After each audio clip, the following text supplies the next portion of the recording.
Arushi murder mystery case की वो investigation जो अब तक दुनिया के सामने नहीं आई। देश और दुनिया की सबसे बड़ी murder mystery, Aarushi murder mystery. कत्ल और कातिल का ऐसा रहस्य जो अभी तक सुलझ नहीं सका है। आरुषि और नौकर हिमराज की हत्या क्यों और कैसे हुई, इस पर आज तक पर्दा पड़ा है। साल 2008 में दिल्ली से सटे नोएडा शहर में हुए इस डबल मर्डर केस में 3 जांच टीमें लगीं। 200 से ज्यादा पुलिसकर्मियों ने जांच की, लेकिन ऐसा कोई सबूत नहीं मिल पाया जिससे पता चल सके कि आखिर कत्ल का मकसद क्या था। रोजाना की तरह आरुषि तलवार इस दिन भी सुबह करीब 6 बजे जगी थी। मां नूपुर तलवार ने उसे स्कूल जाने के लिए तुरंत तैयार कराया। नौकर हिमराज ने मनपसंद नाश्ता तैयार किया। जल्दबाजी में उसने नाश्ता नहीं किया, लेकिन टिफिन में उसे रख लिया। 16 मई को लास्ट क्लास थी, इसके बाद गर्मियों की छुट्टी होने वाली थी, इसलिए उस दिन वह अपना ज्यादातर समय अपने दोस्तों के साथ छुट्टियां मनाने के लिए प्लानिंग करने में जुटी थी। उसी दिन आरुषि अपने बर्थडे की पार्टी सेलिब्रेट करने के लिए दोस्तों के साथ तैयारी भी कर ली थी। दोपहर करीब 2 बजे स्कूल की छुट्टी होने के बाद वह सेक्टर 25 में ही रहने वाली नानी के घर आई। इसके बाद हिमराज के साथ अपने घर लौट आई थी। अब तक की जांच में यह सामने आया है कि रात करीब 10 बजे डॉक्टर दंपति और आरुषि ने एक साथ खाना खाया था। इसके बाद डॉक्टर दंपति आरुषि के कमरे में जाते हैं और करीब 45 मिनट तक बर्थडे सेलिब्रेट करने को लेकर बातचीत हुई। बातचीत कर तय हुआ कि बर्थडे की पार्टी कहाँ होगी और किन लोगों को बुलाना है। बर्थडे पार्टी आरुषि बेसब्री से इंतजार करती थी। वैसे तो उसका बर्थडे 24 मई को होता था, लेकिन स्कूल में गर्मी की छुट्टियों को देखते हुए वह आखिरी क्लास वाले दिन ही यह पार्टी दे देती थी।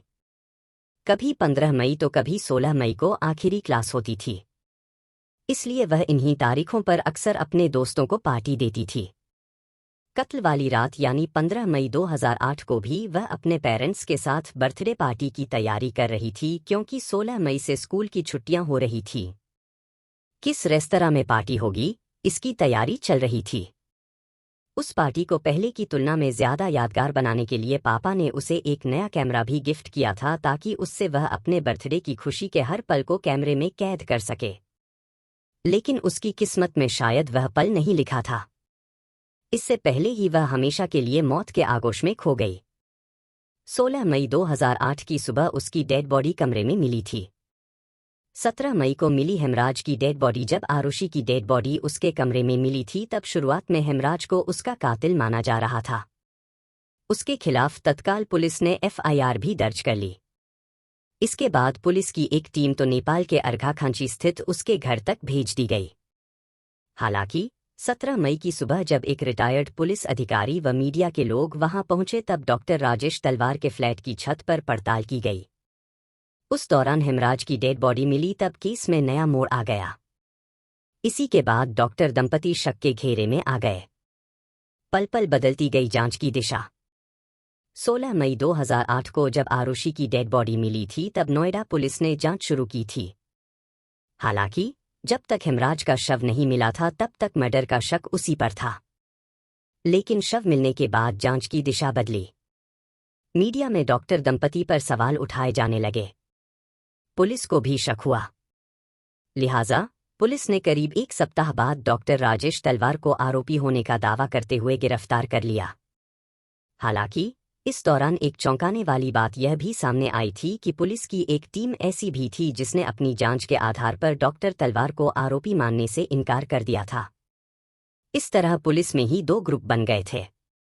CBI की पहली टीम की नई थ्योरी। 1 जून 2008 को तत्कालीन BSP सरकार ने CBI जांच को मंजूरी दे दी। इसके बाद CBI ने तुरंत जांच शुरू कर दी। इस जांच में डॉक्टर तलवार की क्लिनिक में काम करने वाले कृष्णा, राजकुमार और विजय मंडल पर शक जताया गया। CBI ने दावा किया था इन तीनों ने मिलकर डबल मर्डर को अंजाम दिया था। तीनों की गिरफ्तारी साइंटिफिक आधार पर मिली डिटेल के तहत की गई थी। 11 जुलाई 2008 को CBI के तत्कालीन जॉइंट डायरेक्टर अरुण कुमार ने बताया था कि तलवार दंपति से हुई पूछताछ और उन पर किए तमाम साइंटिफिक टेस्ट से कुछ हाथ नहीं लगा। CBI ने दावा किया था कि 15 मई की रात में हेमराज के कहने पर कृष्णा, राजकुमार और विजय मंडल डॉक्टर तलवार के घर पहुंचे थे। वहां नौकर के कमरे में चारों ने शराब पी। इसके बाद वे आरुषि के कमरे में जाकर जबरदस्ती करने लगे और फिर उसके सिर पर वार कर बेहोश कर दिया। हेमराज ने इसका विरोध किया, तब तीनों बातचीत करने के बहाने उसे छत पर ले गए और फिर उसकी खुखरी से हत्या कर दी। इसके बाद तीनों वापस आरुषि के कमरे में पहुंचे और उसका भी गला खुखरी से काट दिया। ब्लाइंड केस बता दी थी क्लोजर रिपोर्ट। इस केस में नया मोड़ तब आया जब सीबीआई की एक नई टीम ने जांच की कमान संभाली। इस टीम ने तीनों नौकरों के खिलाफ जुटाए गए सबूत को कमजोर करार दिया। इस आधार पर तीनों को कोर्ट से जमानत भी मिल गई। इसके बाद सीबीआई की इस टीम ने केस को ब्लाइंड बताकर क्लोजर रिपोर्ट लगा दी। हालांकि बाद में कोर्ट के आदेश पर फिर से केस को ओपन किया गया, तब पारिस्थितिजन्य साक्ष्यों के आधार पर डॉक्टर तलवार दंपति को आरोपी करार दिया गया। इसके बाद दोनों को फिर से गिरफ्तार कर जेल भेज दिया गया। इस सवाल के जवाब की शुरुआत सीबीआई की क्लोजर रिपोर्ट से करते हैं। दरअसल इस रिपोर्ट में लिखी बात को कोई भी ज्यादा तवज्जो देगा।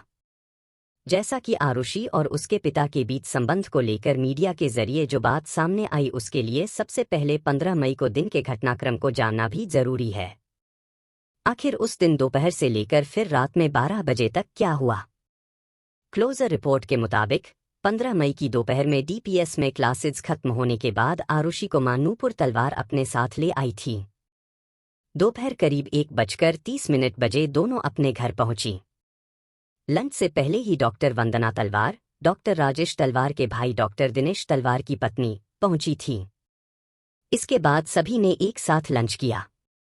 डॉक्टर वंदना उस दिन 3:30 बजे तक आरुषि के घर पर ही रही थी। इसके बाद वह दिल्ली के हौजखा स्थित घर चली गईं। शाम करीब 4 बजे के बाद आरुषि को घर पर ही छोड़कर नूपुर तलवार अस्पताल में चली जाती हैं।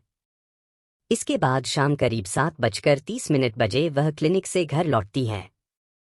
रात करीब 9:30 बजे डॉक्टर राजेश तलवार घर आते हैं। उस समय उनका ड्राइवर पड़ोस में कार पार्किंग करने के कुछ देर बाद गाड़ी की चाबी देने के लिए घर में आता है। ड्राइवर उमेश ने बयान दिया था कि जब वह फ्लैट में दाखिल हुआ तब आरुषि और नूपुर तलवार डाइनिंग टेबल पर थीं, जबकि डॉक्टर राजेश तलवार बेडरूम से निकल रहे थे। इससे पहले उसी दिन हेमराज को घर पर एक कुरियर मिला था। उसमें डिजिटल कैमरा था। इसे डॉक्टर तलवार ने ऑनलाइन ऑर्डर कर मंगाया था। यह कैमरा आरुषि के 24 मई को आने वाले जन्मदिन पर गिफ्ट देने के लिए मंगाया था। मां बेटी दोनों डिनर के बाद आरुषि के कमरे में आ गईं। भले ही कैमरे को बर्थडे पर गिफ्ट देने के लिए मंगाया था, लेकिन उसे दिखाने के लिए कहने पर मां नूपुर खुशी खुशी कैमरा लेकर आरुषि को दे देती है। गिफ्ट देखकर आरुषि काफी खुश हुई और उसने पहले अपने मम्मी पापा की फोटो खींची। उस समय रात के करीब 10:10 बज रहे थे। इसके कुछ देर बाद पापा तलवार ने भी आरुषि की फोटो खींची। रात करीब 10:38 बजे आरुषि की फोटो ली गई थी। ये खास फोटो आप देख सकते हैं। आरुषि के जिंदा रहते हुए की ये आखिरी फोटो है। इसी ड्रेस में उसकी हत्या हो गई थी। जांच के दौरान यह बात सामने आई थी कि 15 मई की रात में डॉक्टर राजेश तलवार ने 11 बजे नूपुर से इंटरनेट का राउटर ऑन कराया था। यह राउटर आरुषि के कमरे में था। इसके बाद 11:57 बजे और 12:03 बजे तक इंटरनेट का यूज करने की बात सामने आई है। इसके अलावा रिपोर्ट में यह भी लिखा है कि आरुषि के एक करीबी दोस्त अनमोल ने 12 बजे या इसके आसपास घर के नंबर पर कॉल किया था। उस पर रिंग भी हुई थी, लेकिन फोन रिसीव नहीं हुआ था। रिपोर्ट में बताया गया है कि स्पष्ट तौर पर और सीधे ऐसा कोई सबूत नहीं मिला है जिससे यह पता चले कि 15 मई की रात 12 बजे से लेकर सुबह 6 बजे तक घर में क्या हुआ। अब बताते हैं कि इस केस को लेकर कोर्ट में सीबीआई के जांच अधिकारी ने क्या कहा था। जांच अधिकारी AGL कौल ने गाजियाबाद की सीबीआई कोर्ट में तलवार दंपति को उम्र कैद की सजा दिए जाने से पहले बयान दिया था कि तलवार दंपति ने पूरे होशोवास में अपनी बेटी समेत 2 जानें ली और फिर शातिराना तरीके से सबूत मिटाए। उन्होंने बताया था कि रात 12 बजे डॉक्टर राजेश तलवार को आरुषि के कमरे से आवाज सुनाई दी थी।